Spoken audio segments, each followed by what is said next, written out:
या बॉक्समध्ये दिवाळीसाठी खास असं काहीतरी रिसीव्ह झालं ते मी तुमच्यासोबत पुढे शेअर करणार आहेच. तर इथे आता बाळाला खाऊ घालते.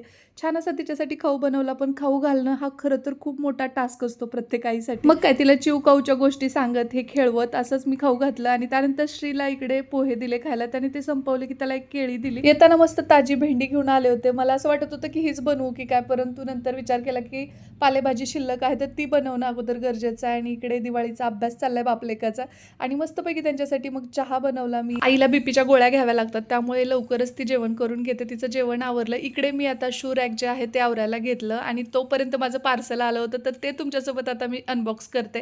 बरं, साज मोत्याचा ह्या इन्स्टा पेजवरनं मला हे रिसीव्ह झालेलं आहे आणि सगळी मोत्याची ज्वेलरी आहे ज्याच्यामध्ये मंगळसूत्र आहे. त्यासोबतच दिवाळीत घालण्यासाठी सुंदर असा ट्रॅडिशनल नेकपीस आहे आणि हे त्यांनी स्वतः बनवलं त्यांच्या हाताने. जर तुम्हाला सुद्धा हे ऑर्डर करायचं असेल तर स्क्रीनवर त्यांचा नंबर देते. दिवाळी म्हटलं की आपण ट्रॅडिशनल लुक तर क्रिएट करतोच आणि त्याच्यामध्ये नथ नसेल तर तो अपूर्णच वाटतो. त्यामुळे सुंदर असा मोत्याचा नेकलेस, हेअरपिन्स, त्यासोबतच वेगवेगळ्या डिझाईनचे कस्टमाइज करून ते तुम्हाला मंगळसूत्र, नथी असं बरंच काही प्रोव्हाइड करतात. तर तुम्हाला जर हवं असेल तर तुम्ही नक्की तुमची ऑर्डर या दिवाळीसाठी बुक करू शकता किंवा कुठल्याही फेस्टिवलसाठी असे कानातले वेगवेगळ्या डिझाईन्सचे सुद्धा ते तुम्हाला मोत्याचे बनवून देतील. तर इन्स्टा पेज लक्षात ठेवा.